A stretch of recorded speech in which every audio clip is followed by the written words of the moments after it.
بسم اللہ الرحمن الرحیم۔ السلام علیکم پیارے دوستو، ایک نوجوان تھا جس کی والدہ اس کی شادی سے 2 ماہ قبل بیماری کی وجہ سے وفات پا گئی۔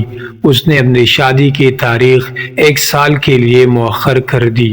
شادی کے بعد وہ اپنے والد کو گھر میں اکیلا چھوڑ کر اپنی نئی زندگی گزارنے لگا، کیونکہ اس کے والد کے علاوہ اس کا اور کوئی بہن بھائی نہیں تھا۔ 5 سال سے زیادہ عرصہ تک وہ اپنے بیوی کے ساتھ اپنی نئی زندگی میں مگن رہا۔ وہ کبھی کبھار اپنے والد سے ملنے جاتا اور کبھی اس کی بیوی بھی اس کے ساتھ جاتی، لیکن کچھ عرصہ بعد جب کبھی وہ اپنے والد سے ملنے جاتا تو اس کی بیوی اپنے والدین کے گھر چلی جاتی تھی۔ اس کی بیوی اسے مجبور کرتی کہ وہ اس کے والدین سے ملنے جائے، لیکن وہ اپنی بیوی کو مجبور نہیں کر پاتا کہ وہ اس کے بیمار والد سے بھی ملے۔ جب اس کا والد بیماری سے نڈال ہو گیا تو بیٹے نے فیصلہ کیا کہ وہ اسے اپنے گھر لے آئے تاکہ وہ اس کی مکمل دیکھ بھال کر سکے۔ والد نے اس خیال کو قبول نہیں کیا کیونکہ وہ نہیں چاہتا تھا کہ اس کی بیوی کے سامنے وہ ایک ناپسندیدہ مہمان بنے، لیکن بیٹے کے اصرار پر والد نے اس کی بات مان لی اور اس کے گھر آ گیا۔ یہ بات اس کی بیوی کے دل پر بھاری تھی۔ وہ ایک ہی قسم کا کھانا پکاتی اور بیمار والد کے لیے کوئی الگ کھانا نہیں بناتی اور اسے ان کے ساتھ ہی کھانے پر مجبور کرتی۔ وہ اس سے بدتمیزی سے پیش آتی اور اس کا شوہر اس بات پر الجھن میں پڑ جاتا کہ وہ اپنے والد کو راضی کرے یا اپنی بیوی کو۔ آخر کار اس کی بیوی نے اسے مجبور کیا کہ وہ اپنے والد کی شادی کروا دے تاکہ کوئی اور اس کی دیکھ بھال کر سکے۔ جب بیٹے نے اس خیال کو اس کے والد کی عمر اور بیماری کی وجہ سے مسترد کر دیا تو بات یہاں تک پہنچی کہ وہ اپنے والد کو ایک بزرگوں کے گھر لے جائیں گے تاکہ وہاں اس کی دیکھ بھال ہو سکے۔ بیٹا دل شکستہ ہو گیا جب اس نے اپنے والد کو بزرگوں کے گھر چھوڑا۔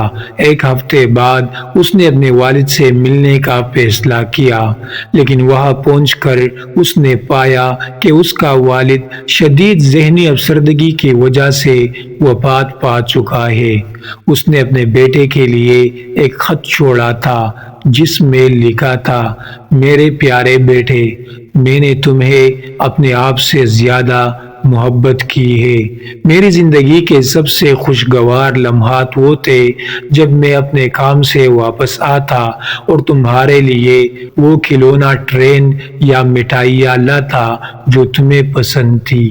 میرے سب سے خوشگوار لمحات وہ تھے جب میں نے تمہیں تیرنا سکھایا، جب میں تمہیں اپنے کام پر لے گیا اور تم میرے کاغذات پالٹے تھے اور میں تمہاری مسکراہٹ دیکھتا۔ میری زندگی کے سب سے خوشگوار لمحات وہ تھے جب میں تمہیں اپنے جیب میں موجود ساری رقم دیتا تاکہ تم اپنی پسند کے کپڑے خرید سکو اور میں خود اپنے پٹے ہوئے جوتے میں ایک جگہ سے دوسری جگہ جاتا رہا۔ میں تمہیں ملامت نہیں کر رہا بلکہ میں تمہیں لکھ رہا ہوں اور میرے آنسو خود پر افسوس میں بہہ رہے ہیں۔ میں نے کبھی نہیں سوچا تھا کہ میری زندگی کا اختتام تمہاری گود میں نہ ہو اور تم میری آخری رسومات ادا نہ کرو۔ میں تم سے محبت کرتا ہوں اور اب بھی کرتا ہوں، تمہارا وفادار والد۔ ہمیں قیمتی جواہرات کی قدر تب ہی آتی ہے جب ہم انہیں کھو دیتے ہیں۔ کتنا مشکل ہے جب آپ کسی کو پیغام دینا چاہتے ہیں اور وہ آپ کو سن نہیں سکتا، نہ کہ وہ آپ کو نظر انداز کر رہا ہو بلکہ اس لیے کہ وہ دنیا سے رخصت ہو چکا ہو۔ پیارے دوستو، ہماری محنت کو ضائع نہ کریں۔ آپ کے ساتھ ہم ترقی کرتے ہیں، آپ کے ساتھ ہم بڑے ہوتے ہیں اور آپ کے ساتھ ہماری خوشی مکمل ہوتی ہے۔ پیارے دوستو، مزید اسلامک واقعات اور قصص الانبیاء کے لیے چینل کو ضرور سبسکرائب کریں۔